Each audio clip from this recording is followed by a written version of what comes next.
left to die in the desert. Then this warrior appeared. The sun was a molten brand, scorching the huge unbroken sky with ruthless weight from its heat. Julia Carter sucked a short breath, the air itself dry and relentless, her lips split. Once lovely, sun and dust discolored her skin.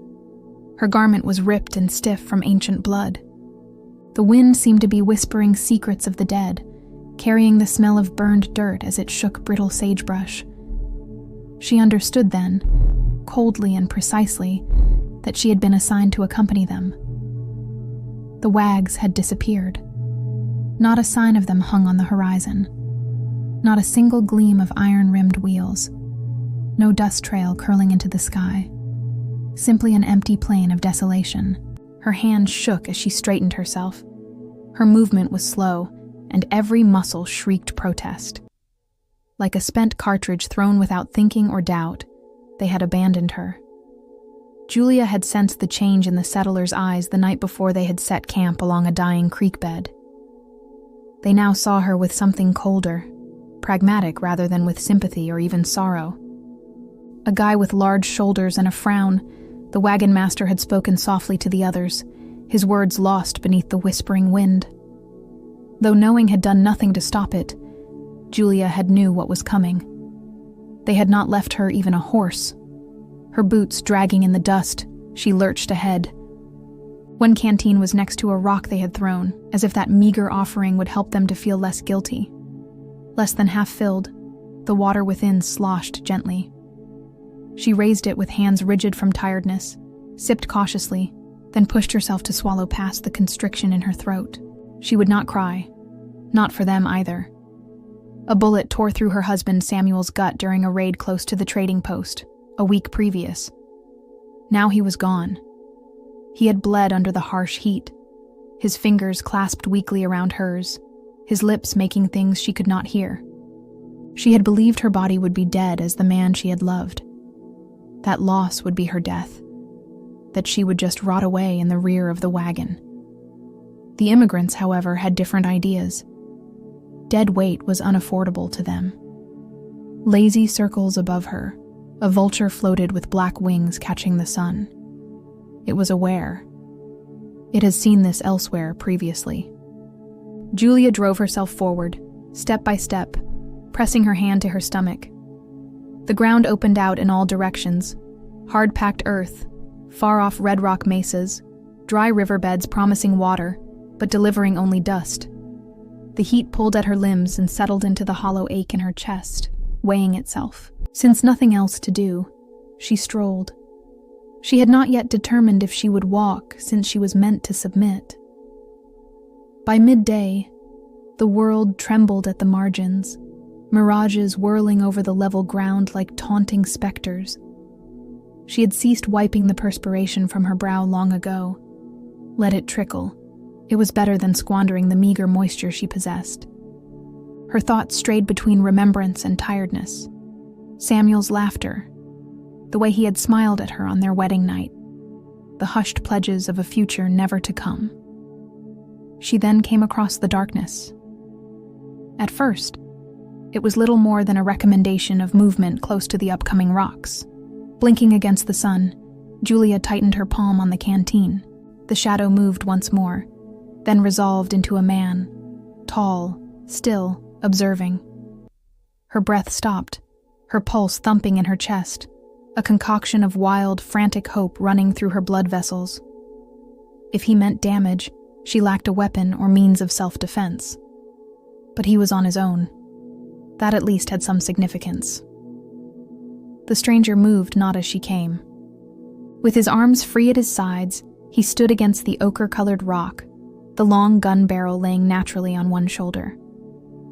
Though his face was shadowed, she could see enough. Black hair pulled back in a loose tie, high cheekbones, dark eyes missing nothing, an Indian. The colonists had whispered about them, terrified and loathing. Wild men, savages, raiders who grabbed what they wanted and left just bones behind. Julia had never expected to meet one. She had never known any. There was no one else now. Stopped several yards away, she swayed slightly on her feet. He silently, in incomprehensible quiet, regarded her. She started to talk, but the thick, worthless words stopped in her throat. She tried once more and bit fiercely. Her voice broke, weak from weariness and hunger. She cleared her throat, squared her shoulders. "I am thirsty for water." The man just stayed still. A breeze pushed the dust between them.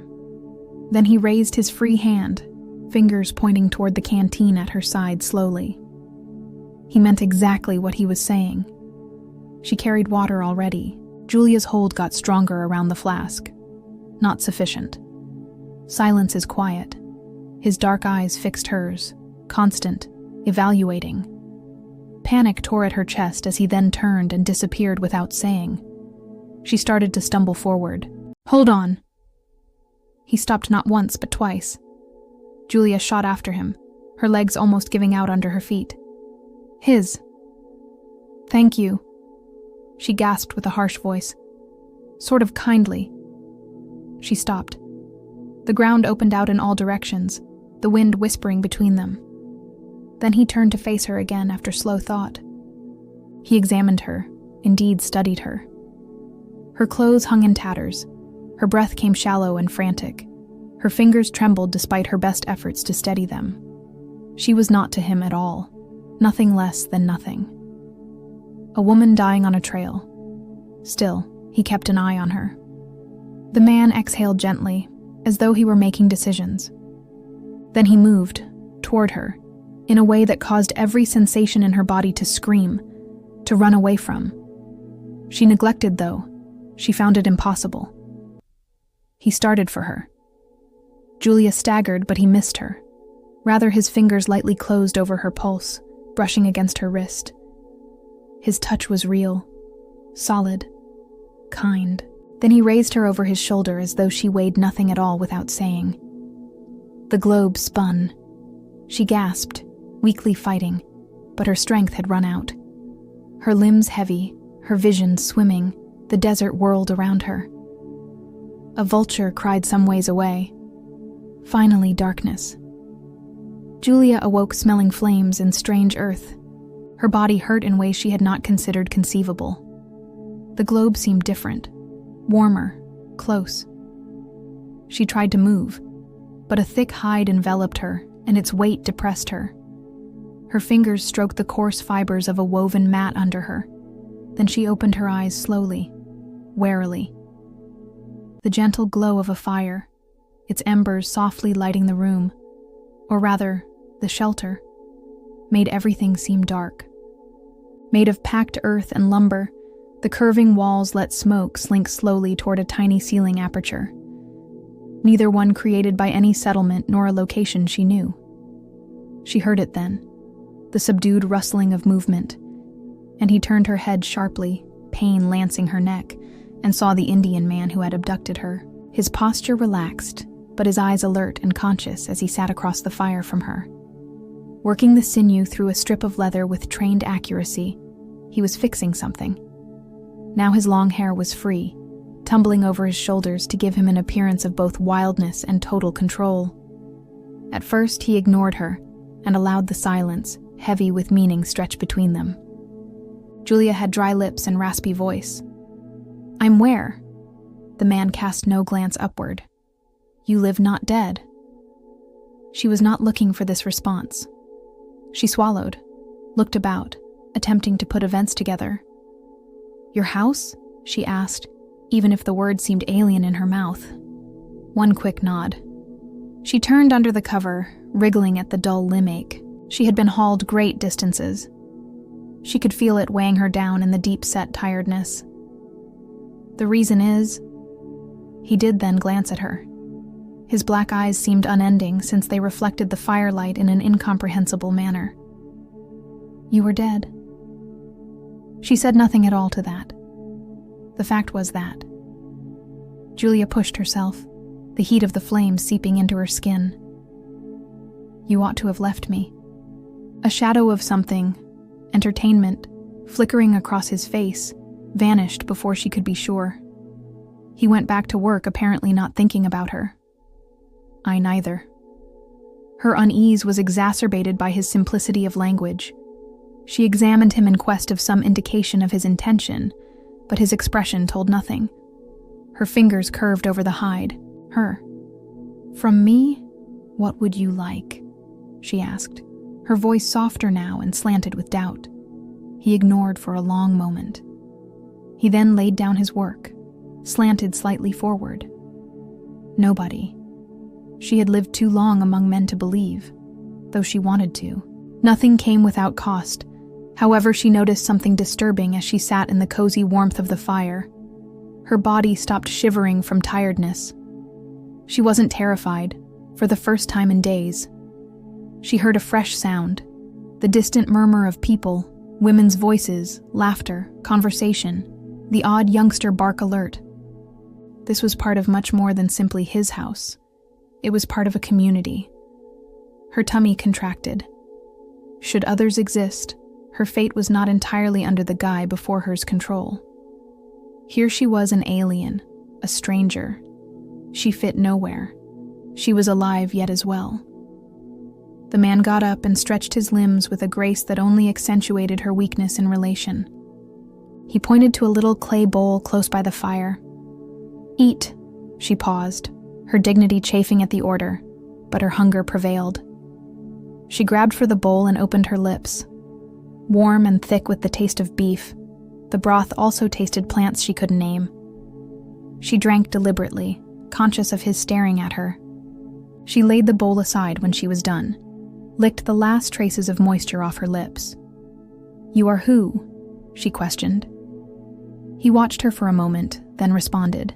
"Taso Hanoi," claimed. She registered it in 2 seconds. "Taso Hanoi," she said, the syllables strange in her mouth again. His nod was sluggish. Taso, his name fit him, robust, uncompromising. She hesitated, then spoke about Julia. His eyes locked hers, something silent going between them. Then, with nothing more, he pushed aside the hide covering the shelter's entrance and turned and headed for it. Warm light poured in and beyond him. She first saw where she really was. Outside the settlement, there was motion. Women labor at looms, their hands delicately creating rippling patterns in cloth like water. Children laughed as they barefoot rushed across the dusty ground. Men stood gathered at the edge of the settlement, whispering in low, austere tones. She swallowed. She lived not in this world. Tasso turned back to check her. "Come, please." It wasn't a call to ask. Though Julia hesitated, ultimately she had little option. She followed him even though her legs were wobbly when she got up, and her muscles protested every motion. The sun painted the earth in gold and amber as she emerged, throwing long shadows across the settlement. Eyes turned toward her, whispers starting like leaf rustling. She sensed them before she could see them, the weight of criticism. One woman came forward, her eyes sharp. She was older, with dark hair tinged with silver, a royal and austere posture. Her arms crossed over her chest. She examined Julia closely. "She is weak," the woman said, the words in a language Julia did not know. Tasso answered in the same vernacular, his voice calm and unbroken. The woman considered and turned back to Julia. Then she reached out without warning, fingers brushing over Julia's arm. She raised a small frown. She said once more, this time more softly. Tasso shook her head. Frustration building in her chest, Julia peered between them. "What did she say?" Tasso fixed her gaze. "You are skinny," she says. "You hunger food." Her intended response was not the one she got. Julia gulped hard, trying to take some sort of control over the moment. "Who is she?" He said simply, "My sister." Tasso's sister, the woman, looked one more time before turning and leaving with a stiffly disapproving posture. Julia let out a breath. Slowerly. She said, "She doesn't like me." Tasso offered the very faintest smile. "She has no knowledge of you." Julia braced against the weight of so many eyes on her by crossing her arms. "Then the others?" she query asked. "In what sense do they believe?" Tasso said nothing for a minute. Then, with quiet conviction, he said, "They ask why I saved you." She found the words weighty in her chest. She started to ponder the same thing. She looked away, her eyes gliding over the territory outside the settlement. The horizon was wide and unbroken, the mesas far away, painted in the hues of fire and evening. It was wild, gorgeous, a planet free of the kind of guys who had turned away from her. She turned back to Tasso and matched his steady stare. "Right now, what occurs?" He gave her some considerable thought before he said, "You stay." Its finality is obvious. Sent a shudder down her spine. Hold on. When she was left to die, she had no option. Now, she was once more at the will of another. Still, this time something was different. She felt something unusual for the first time since she had lost Samuel, since she had been discarded like nothing more than a burden. One opportunity, an exam, and maybe, given her strength, to seize a fresh start. The desert seemed to strip someone down to their bones and compel them to confront what they were really made of. Julia discovered this within days of her first Tasso lesson. Soft introductions and gentle easing into the ways of his people were absent. She had to learn if she were to stay or survive here. And learning turned out to be pain right away. She had watched men skin deer, capture rabbits, and carve buffalo for years while her husband hunted. Knowing and doing, though, were two separate activities. Tasso offered her a bow once, and she almost dropped it with weak fingers from hunger and tiredness. He just gave her a quiet, steady glance back, allowing her time to sort everything out. He did not give her directions. Pulling the string, she felt the stress biting her fingers. The actual power needed exceeded her expectations. Before she released it, the arrow wiggled doubtfully. 3 feet ahead, it collapsed weakly into the dust. Something like amusement, a little noise, escaped Tasso. Julia's cheeks flushed. That was only practice. She corrected her grasp. Tasso just pointed for her to try once more. It took almost 20 tries until the arrow shot toward the target, a bundle of dry grass bound together like a hairpiece. It missed, landing on ground beyond it. Still, the motion had felt different, smoother. She clenched her jaw with determination. Tasso nodded once, just one. Once more, she kept the motions day after day until her arms hurt and her fingers became sore. Even he pressed her. The blisters burst, fresh ones developed, and even more. She convinced herself she hated him for the way he hardly talked as he corrected. Her posture, for the way he just turned away when she became too tired to go on. But the animosity changed over the days to become understanding. Each of them learned this way. Nor with coddling, nor with phony compliments, but with the quiet expectation she would bear, and she did. She woke before daybreak and picked up the bow without direction. She tightened the sinew and sensed the strain had changed, familiar, ingrained in her. She released arrows until 3, 4, 5 shafts buried in grass hair had 3, 4, 5 forms. At last, Tasso spoke. "Tomorrow we hunt." A coiled thrills of excitement and terror in her abdomen. When daylight arrived, the frigid air still sticking to the ground, they headed off. As they crossed low undergrowth and rocky ground, the sky opened wide and pale above them, the smell of moist earth rising. Tasso moved fluidly, his steps quiet. He walked ahead. Though she tried to equal him, Julia felt awkward in relation. Every weight change sends a whisper of sound into the air. He looked back once, his face inscrutable, then waved her to halt. She completed. He bent down, pointing toward tiny, delicate traces in the ground. Rider. Julia waited for him to instruct her to nock an arrow. Her heart thumped. This did not constitute a bundle of dry grass. For life and death was this. She raised, the bow reaching the equilibrium she had practiced, guiding her breath the way he had showed her. There was the rabbit, partially buried in the underbrush, its ears flickering. She let go. The arrow landed exactly. The rabbit cried sharply, then stilled. She could merely look for a long period. Such a little thing, its body no bigger than her palms clasped together. She moved forward, swallowing down the lump in her throat, and the warmth of life vanished rapidly from its shape. Tasso knelt next to her to inspect her face. He asked not whether she was ready. Rather, he turned her over a knife. She took it with hands shaking. She made the first cut, which was the toughest. She pushed herself to go through the motions, past the pain, to accept that this was the way the world worked, the way survival was done. Tasso observed, but he stayed out of touch.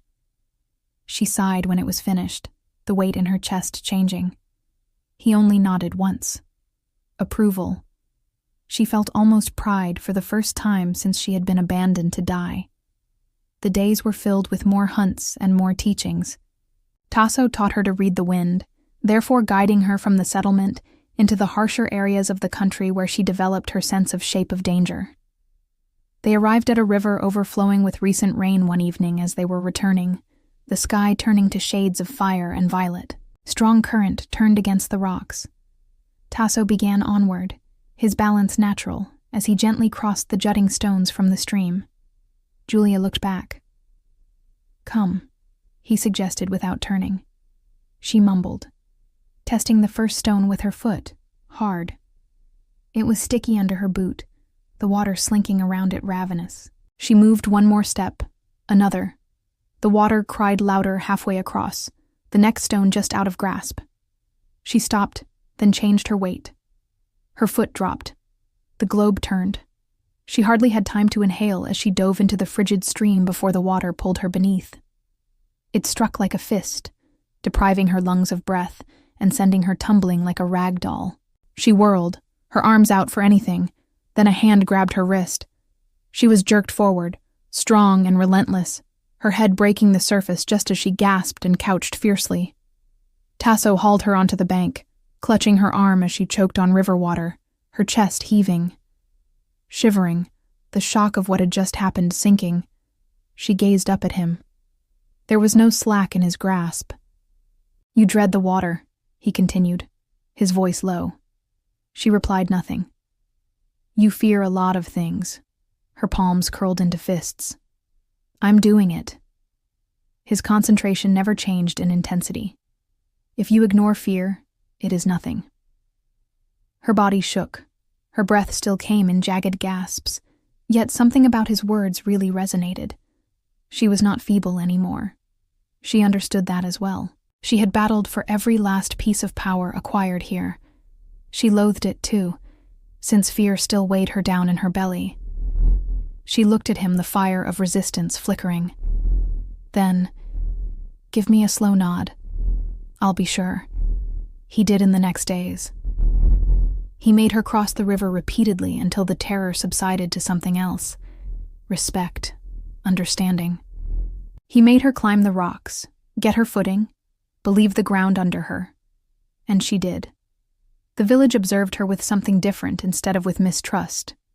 Not quite welcomed. Not yet. But something near. And Tasso. She had considering. At first he was nasty and believed him apathetic. She saw it for what it was, though, now. He had given her no less than he would have personally. Not less than any one of them. She was evolving, not only surviving. The heavens hung low, heavy with the aroma of yet-to-fall rain. Julia grabbed the knife at her belt more firmly. Her pulse was steady, but sharp.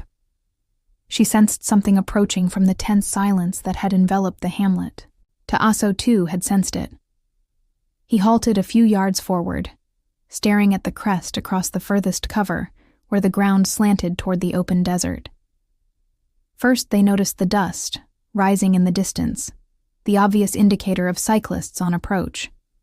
Now the riders had arrived. Before she saw their faces, Julia identified them. The people who had abandoned her for dead. The colonists. She ought to have known they wouldn't be staying gone. As the horses neared, they slowed. 5 men, all in all. Reining in his mount and peering closely over the settlement, their leader, a broad-shouldered man with a grizzled beard and an attitude like old leather, turned back. Julia knew all she needed by the way he sat on the saddle, the hand lying easy near his holster. Not present to speak, neither was Ta'aso. "You got something of ours?" the man questioned, his voice flat, drifting on the wind. Ta'aso did not reply. Julia pushed herself to go forward, her feet digging into the damp ground. She held her chin high, but every muscle in her body begged to go. The man's sharp, evaluating glance focused on her. He spat into the dust. "Well, I'll be condemned." Julia's fingers twitched at her side, but she said nothing. You wouldn't have lasted a day out here. Let them undervalue her. It was the final error they would commit. "She's coming with us," he said. The stillness in Ta'aso's frame was more dangerous than any words he could have spoken. "She is not yours," he stated simply. The man laughed short, austerely and without humor. "She ain't yours either." His eyes swung back to Julia. "You made a mistake, sweetheart. You don't belong here." She looked at him, the weight of her past all at once slamming upon her. The quiet, terrible eyes, the whispered remarks when she thought she cannot hear, the days of silence in the wagon. "She's too weak. She won't last. Best to leave. Her behind. They had already decided she was dead." Her voice steady, she moved slowly forward. "Then neither do you." The man's face clouded. "You don't get a choice." Ta'aso shifted, the air between them tense as a wire. "She stays." The man's hand crept for his revolver. Julia saw it before it happened. The small strain in his shoulder, the tightening of his fingers. Ta'aso was faster. A caution. His knife was already in his hand before the man could clear leather. Other riders stiffened, but none of them reached for their weapons. "Not yet." The man's jaw twisted. "We could cut you down right now." Ta'aso did not waver. "You can try." The wind cried between them, an unspoken dare. These men were not departing empty-handed. Julia could sense the change in the air, the moment when words would no longer be sufficient. She had blushed for this and trained for this. She felt the knife at her belt. The man's fingers twitched. Then it occurred. Julia was already moving while his revolver cleared the holster. The bullet missed her by inches. She dived low, the way Ta'aso had taught her, the way she had trained time and again until it became second nature. She lunged. Ta'aso rushed like the wind, his dagger flashing as he covered the distance between him and the second rider. Her blade touched flesh, a piercing cry, a curse. The man's arm jerked back as blood erupted on his sleeve. One man whirled his horse around, already withdrawing. Julia turned, knife still in her hand, breath coming fast. The others scrambled, their hesitation costing us. Fear drove the man who had left her to die to stare at her. He had never looked at her like this. His jaw tightened. For a moment, it appeared as though he may try once more, could push this to the ultimate finish. His damaged arm pushed to his side. Then his gaze shifted to Ta'aso, to the soldiers now assembled, weapons ready, and he knew. This struggle was ended. He spat once again, his rage hardly restrained. "You think this alters everything?"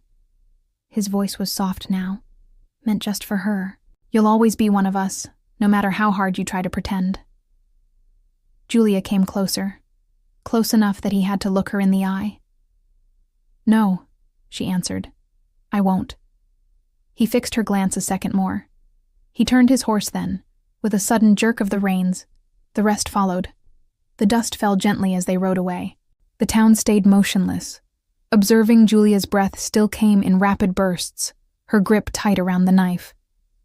She forced herself to loosen it, to let the tension seep from her shoulders. Ta'aso then moved closer her, his eyes seeking. He didn't question whether she was all right. He didn't need to. "You fought well," he observed. A straightforward truth rather than anything else. She exhaled slowly, something opening inside her. She felt it for the first time. She was not a weight. Ta'aso put out his hand, palm up, waiting. She was more than something to be thrown aside. Julia studied it, then grabbed it without thinking twice.